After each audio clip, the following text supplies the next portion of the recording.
Hey, everybody. Welcome to Fridays with Steve, our last episode for the year.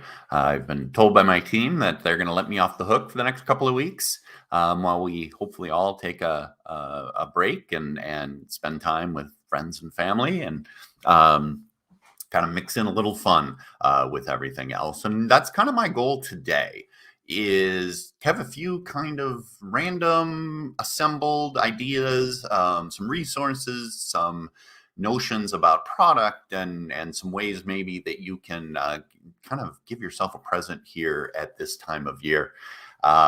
It's funny. I live in a place where sort of the city is turning into the country, and so a lot of the restaurants we go to are, smallish, small towny kinds of places. And we were out on Wednesday night for dinner and at a place where the TVs are always tuned to basketball or golf or things like that. And instead, we were all watching the Santa Claus. And what I noticed is, first off, CGI and special effects from the 80s and 90s haven't exactly aged well. But everybody was so engrossed. It was super fun.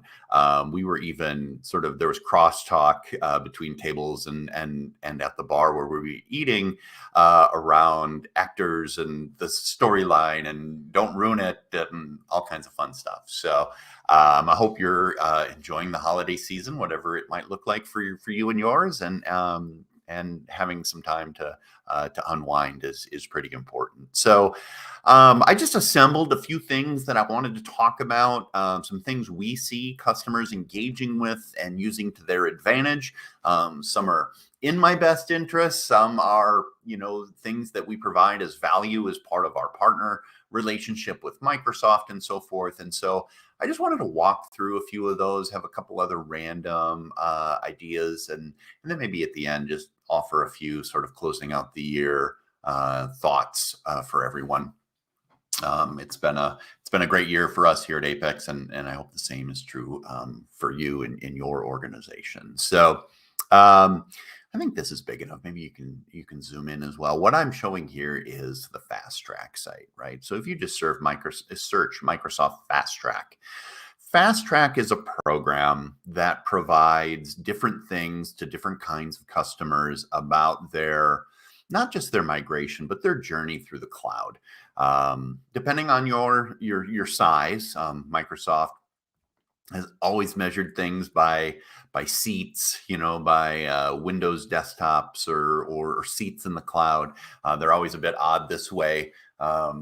Here in Minneapolis, we had a couple of customers back in the day that were small companies with huge footprints from a business standpoint. Like they might have been billion-dollar businesses, but they had 47 desktops, and it was always sort of hard for them to navigate Microsoft because once we found out who they really were, we really cared. But in most of the systems, they manifested themselves as a small business. One was one of the first organizations around online shopping.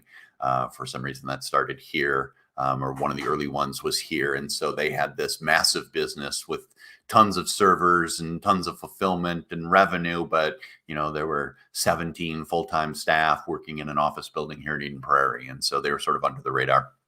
But depending on your size, Fast Track has different benefits. It could be just guidance and walkthroughs. Things in your tenant will actually walk you through different processes, different adoptions. Hey, you want to turn on Teams Phone? Here's the step-by-step kind of thing. Then at certain levels, you can actually get attention from Microsoft and partners. I just received a Fast Track referral this morning from a customer in Washington, D.C. That is looking for help around their SharePoint migration. So they're big enough in Microsoft eyes to warrant handing them off to a partner to give them some advisory services and some no hands on keyboard, but us being able to share our sort of expert perspective as they do some of this work on their own. Selfishly, oftentimes those Fast Track referrals turn into a partnership or an opportunity for professional or managed services for us, whether it's in the space that they originally are looking to Fast Track for, or maybe it even goes to another area of the cloud solution. And so Big or small, wherever you're at in your journey, these fast track resources are pretty amazing. One of the caveats is sometimes Microsoft folks might oversell them a bit. And, I have to oftentimes, unfortunately, reset customer expectations. Like it's not free professional services. It's free advisory services. And, you want to ask me a question, I'll answer kinds of things. But to get the full on migration support or adoption support, we really look to engage with customers around a pro or managed services. So, whatever you might be adopting, whatever you might be migrating to, there are a ton of documents, deployment guides, walkthroughs, and things that actually, occur in your tenant, like next, finish, click here, do this, consider this, links to articles, all of those things from the Fast Track program. Fast Track's been around a long time. We're happy to be a Fast Track partner with Microsoft. And so we're able to take advantage of the referrals we get. Sometimes Fast Track customers, when they sign or customers of Microsoft, when they sign agreements, have the ability to even redeem vouchers for professional services with Fast Track partners. If that's you, I'd love to hear from you. That's something that we've been doing more of this year as Microsoft continues to grow the business in the cloud.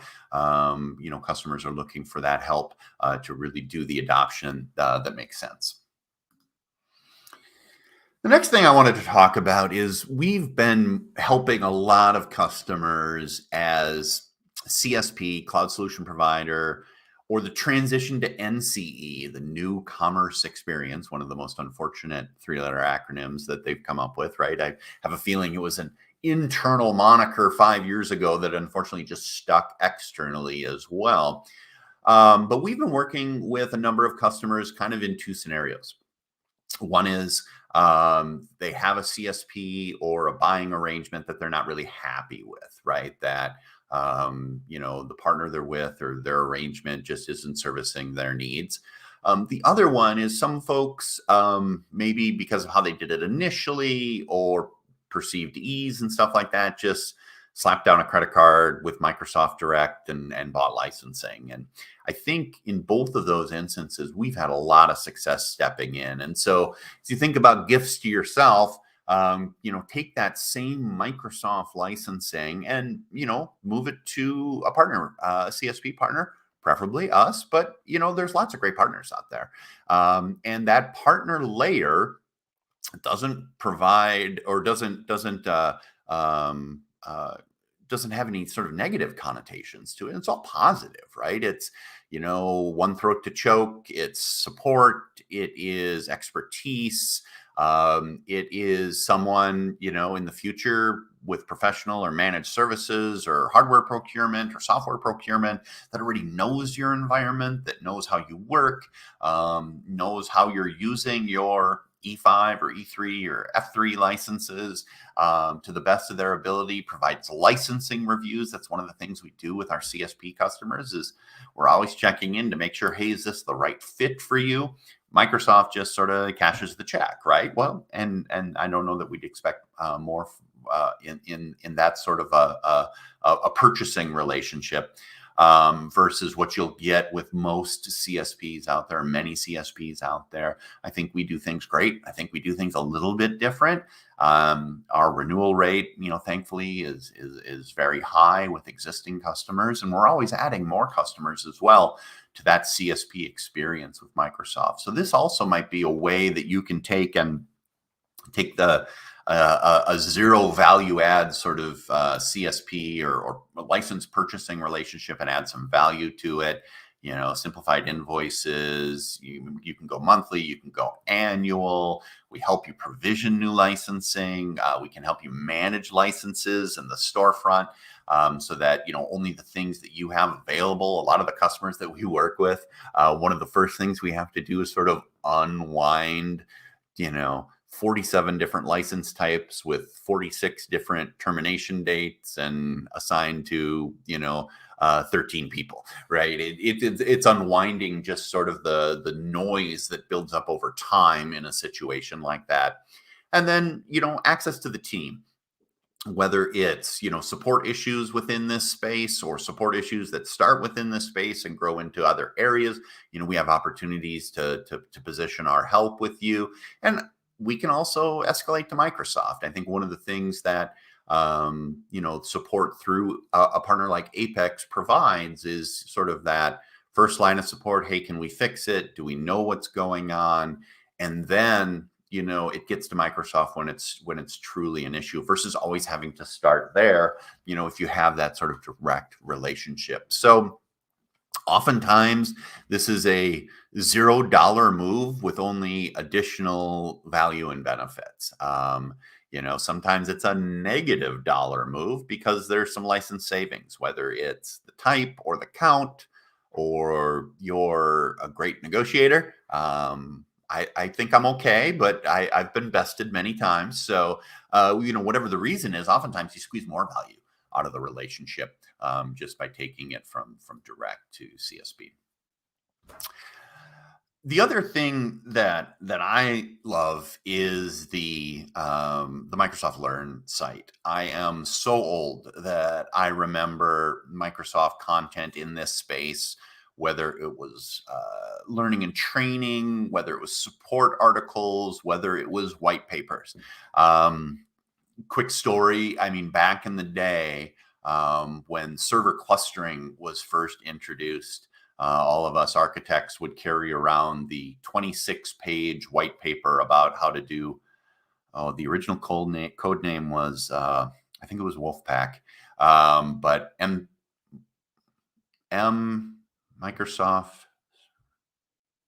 Microsoft Cluster Server Service, or MSCS, or something like that.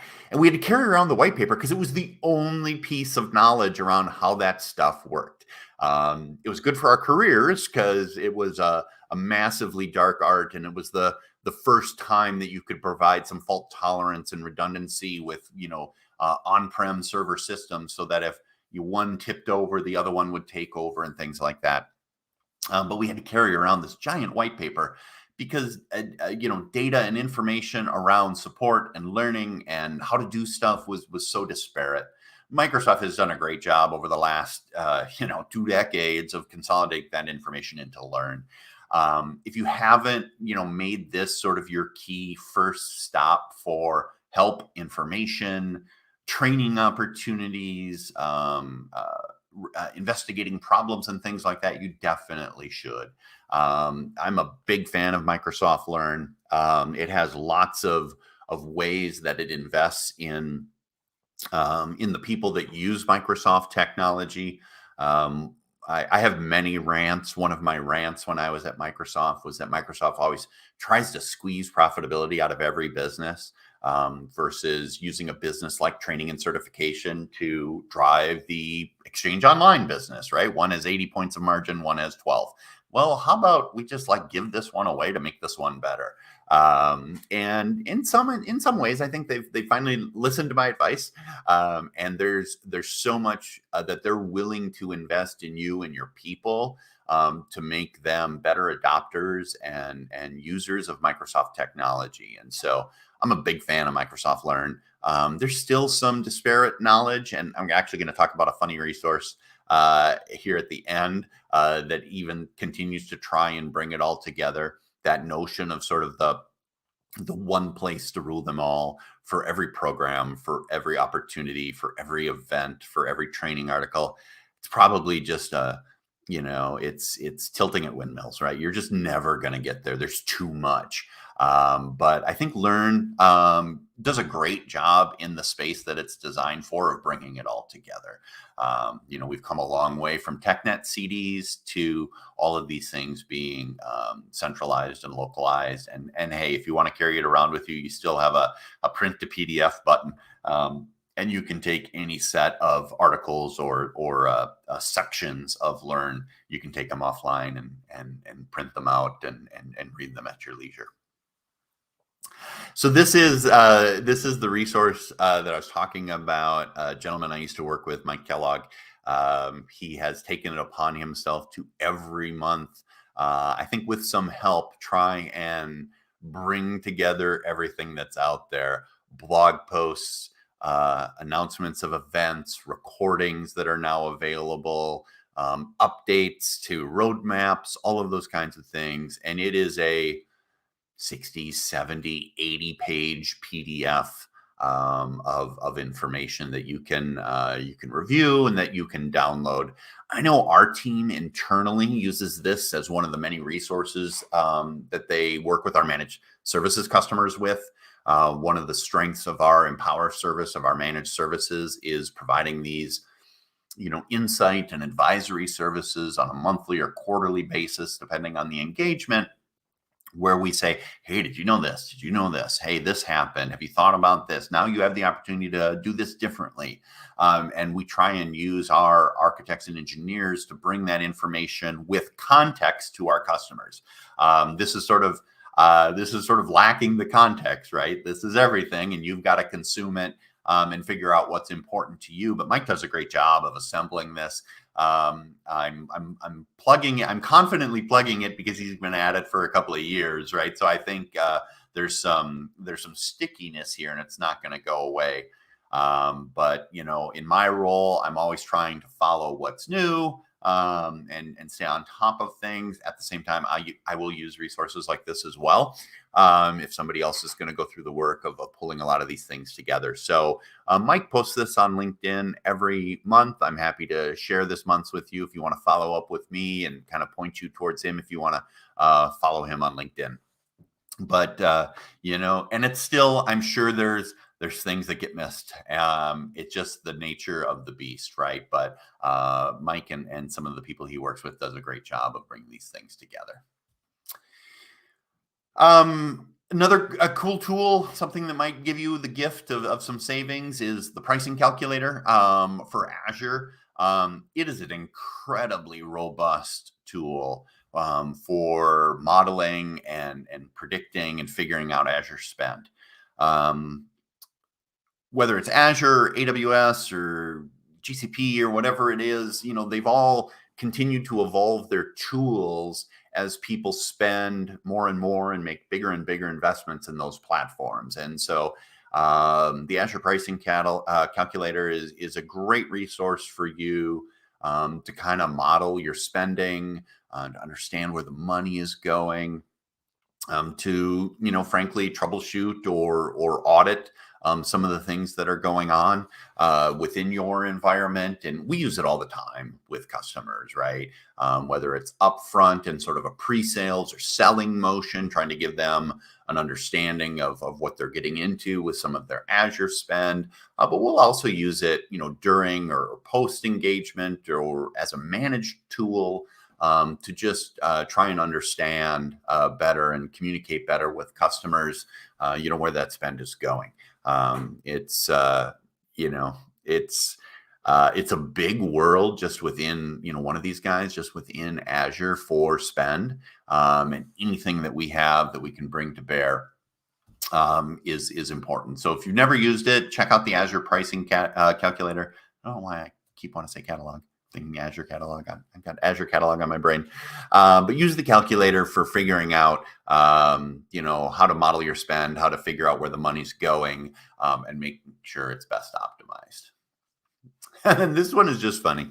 One of the things that we have to do, and maybe you have to do it occasionally too, is, and maybe some folks don't even realize, so your tenant has a giant GUID. And that GUID, I'm sure it's in there some. I don't know where it's. I don't know how to find it without using this tool. So if you search the web with your preferred tool for what is my tenant ID, you will get back whatismytenantid.com, and you can put yours or any public-facing domain out there, whether it's the on Microsoft version or whether it is the aliased version, and this tool will bring back that GUID. The reason we have to use it all the time is oftentimes as a part of Microsoft programs or things that we're doing with customers, we need to know their GUID, say to register something with Microsoft or apply for for funding or rebates or recognition or something like that. And so we're using this tool all the time to look up tenant GUIDs. They must be public information. And so these folks put together a quick tool that actually returns the tenant ID of any of any on Microsoft or aliased Microsoft tenant that's out there. I'm not sure how you could use that for nefarious purposes. I don't think you can, but it's a tool we use all the time that I just want to make sure you're aware of. And then the last thing I wanted to talk about is that we are evaluating right now this MaxHub device. Recently announced, and the reason it's on Santa Steve's holiday guide is its price point. So MaxHub, apparently, as the story goes, was actually approached by Microsoft. One of the things about Teams Rooms is we love the certification, we love the robust devices, we love the security and all those kinds of things. But what that has done over the last 3 years is skewed the price up. One of the things is that, these rooms bring a ton of value, and a lot of the devices and the services that go with them are commensurate with that amount of value. Microsoft saw people not doing team rooms because people were just bringing their own devices in. That was sort of the corporate ethos, let's say, and they want to just hook up laptops versus have devices, bars for audio and video and sound and those kinds of things. Audio and sound. Sorry about that. Audio, video, and display, and instead, MaxHub was asked to kind of come to market with something that was BYOD focused, saying, "Hey, how do we take some existing tech on the wall, turn it into a Teams room, but then acknowledge that we're going to do a lot of BYOD stuff in here?" So they've come with the X-Core kit. $799 MSRP, right? So you've got compute, you've got a screen, you've got the hookups for BYOD. If you do have, whether it's MaxHubs or somebody else's bar for audio and video, you can plug it into this guy as well. Obviously, if you're buying that new, that takes it over this price point. But at $799, it's an interesting solution for this sort of somewhere between like anything goes room and that signature boardroom, right? It's like, well, how do we enable BYOD? How do we do it price conscious? But how do we still do it in the paradigm of Teams rooms, right? Where it's secure and protected and managed and all those good things. And MaxHub has come out with a really, really interesting device. We're going to be deploying it shortly within our own office in kind of that scenario. Hey, there's just this casual spot where people gather in our office. In a pinch, maybe they sit down at this high top table by the kitchenette and have a quick meeting or collaborate on something. And so that's where we're going to deploy this device internally. But it's pretty alluring at the price point. And so if you're so intrigued as to want one, reach out and we'll do our best to get it under your tree for Christmas. So just a few quick ideas about end of year and some gifts to give yourself, whether it's saving money or enriching your career, trying out some new tech, some interesting things to do. I promise just a couple of thoughts at the end of the year here. I'll bring up this slide just so folks can reference contacting us. It's been a great year here at Apex. I'm super proud of our team and all the work we've done with our great customers. We've experienced some tremendous growth, especially in the second half of the year. And we're making some fantastic investments in the business, people, technology.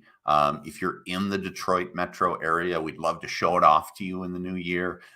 We've got lots of different experiences that we walk people through when it comes to that hybrid meeting and collaboration spaces. I mentioned the new MaxHub piece. We've got a room that's focused on Logi. We've got a signature room. We've got a more casual space. We've got boards. We've got frames. We're actually working right now. I had to buy a mount from Europe just because the partner Neat, it was born across the pond. And we're actually looking at doing a virtual lobby assistant outside of our suite door, in the hallway of our building, right? Giving people the ability to contact folks. If nobody's there, reach out to someone. Actually, one of the things that solves for us, and maybe this will resonate with some of you, is that there's this middle ground between everybody having a receptionist in the front door being open between 8 and 5, and then like having stuff that's shipped to loading docks.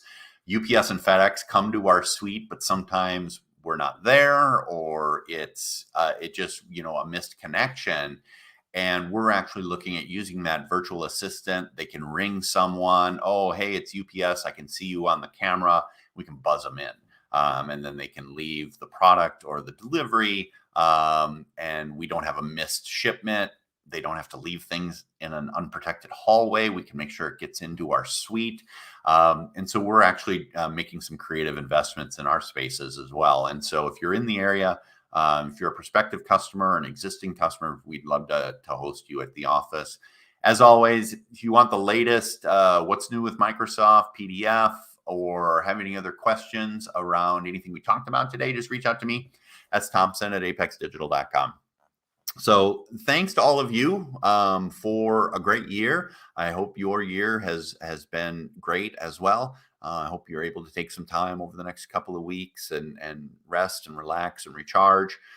For us, it ends our fiscal year, and I'm sure for a lot of you, it ends your fiscal year as well. I hope you've experienced great success, and hopefully we can experience even greater success and partnership in 2024. Thanks for joining us. Thanks for being in the audience, whether it's live or recorded, for Fridays with Steve, and we'll see you in 2024.